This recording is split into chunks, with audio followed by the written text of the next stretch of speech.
Hello everyone, আসসালামু আলাইকুম। কেমন আছেন সবাই? আশা করি সবাই ভালো আছেন। আমি আলহামদুলিল্লাহ ভালো আছি। আজকে আমি একটু কাচ্চি রান্না করব। তার জন্য কড়াইতে আমি পেঁয়াজ কুচি বেশি করে দিয়ে দিলাম বেরেস্তা করার জন্য। আর এই কাচ্চি রান্নার সময় পেঁয়াজটা একটু বেশিই লাগে। এখন আমি অন্য চুলায় বেরেস্তাটা বসিয়ে দিলাম। এখন আমি মাংসটা ম্যারিনেট করে রাখবো। ফার্স্টে আমি মাংসটা নিয়ে নিলাম।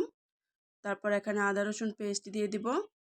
এখন দিয়ে দিব এখানে আমি বাদাম নিয়ে কাঠবাদাম, কাজু বাদাম, চীনা বাদাম, কিশমিশ এগুলো একসাথে ব্লেন্ড করে তারপর দিয়ে দিয়েছি। এখানে স্বাদ মতন লবণ দিয়ে দিলাম, মরিচের ফাঁকি দিয়ে দিলাম, যার যার টেস্ট অনুযায়ী দিয়ে দিলাম, ধনিয়া ফাঁকি দিয়ে দিলাম, গরম মশলা ফাঁকি। এখন আমি সবগুলো একসাথে মেখে 10 মিনিট রেখে দেব। অন্যদিকে বেরেস্তাটা প্রায় হয়ে যাচ্ছে। বেরেস্তাটা হয়ে আসলে এখান থেকে আমি অর্ধেকটা উঠিয়ে নেব। অর্ধেকটা উঠানো হলে আমি ম্যারিনেট করা মাংসগুলো এখানে দিয়ে দেব। এগুলো একটু কষিয়ে নেব, ভালো করে কষিয়ে একটু পানি দিয়ে কষিয়ে নেব।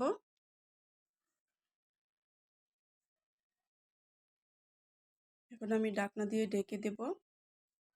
আমি অন্য চুলায় আলুগুলা ভেজে নেব। এখানে আমি আস্ত আলু নিয়েছি ছিলে, এখানে জর্দা রং দিয়ে তারপরে মেখে নিয়েছি। আর কাচ্চির মধ্যে আলু ছাড়া তো একেবারেই কাচ্চি অসম্পূর্ণ।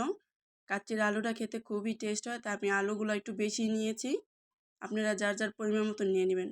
এখানে আমার মাংস কষানো শেষ, সামান্য একটু পানি দিয়ে এখন আমি ঢেকে দেবো এটা। এই তো আমার আলুগুলো ভাজা হয়ে গেছে। এই ভাজার মধ্যে আলুগুলোকে সেদ্ধ করে নিতে হবে। এখন আমি আলুগুলো তুলে নেব। এখানে কিন্তু আমার মাংস রান্না হয়ে গেছে। এখন আমি অন্য চুলায় পানি দিয়ে দিব চালগুলো সিদ্ধ করার জন্য। এখানে লবণ দিয়ে দিলাম পানিতে, সামান্য একটু তেল দিয়ে দিলাম, চালটা যেন একটার সাথে একটা লেগে না যায়, তাই তেলটা দেওয়া। এখানে আমি তেজপাতা দিচ্ছি, তারপরে নর্মাল জিরা, দারচিনি, এলাচ, বড় এলাচ, স্টার মশলা এগুলো একসাথে সব ফুটিয়ে নেব। এখন পানিটা ফুটানো পর্যন্ত অপেক্ষা করব। এখানে আমি পোলাওর চাল নিয়েছি, আমি বাসমতি চালটা করে নিয়ে এখানে ভালো করে ধুয়ে তারপর পানি জড়াতে দিয়েছি। পানিটা জড়ানো হয়ে গেলে পানিটা ফুটলেই আমি এটা দিয়ে দিব। এখানে কিন্তু আমার মাংস রান্না কমপ্লিট। এখন ফুটন্ত পানিতে আমি চালটা দিয়েছি। চালটা কিন্তু আমি হাফ বয়েল করে নেব, 80% ফুটালেই হবে। এই যে আমার চালটা কিন্তু 80% ফুটে গেছে। এখন আমি চালটা ছেঁকে নেব। আমি কাচ্চিটা এইভাবেই রান্না করি, কে কীভাবে রান্না করে আমি জানি না, কিন্তু এইভাবে খেলেও কিন্তু খুব স্বাদ হয়। আজকে হঠাৎ করে প্রিপারেশন ছাড়া আমি কাচ্চি রান্না করছি, তাই আমি বাসমতি চাল নিয়ে আমি পোলাও চাল দিয়ে রান্না করেছি। এখন চলে আসছি মেইন প্রসেসে। আমি প্রথমে মাংস দিয়ে দিলাম, তারপরে রাইসগুলো দিয়ে দেব। তারপর ওপরে আবার মাংস দিয়ে আলু দেব, তারপর পেঁয়াজ বেরেস্তা দিব, সামান্য কিছু কিশমিশ দেব।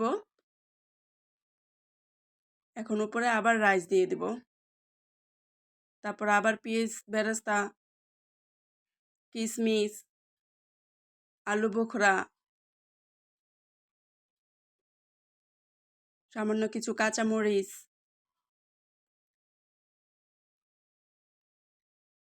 তারপরে উপরে আবার আলুগুলো দিয়ে দেব।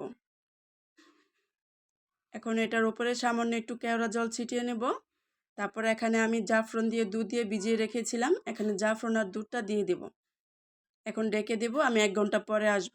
1 ঘন্টা পরে এসে দেখি আমার রেজাল্টটা কেমন।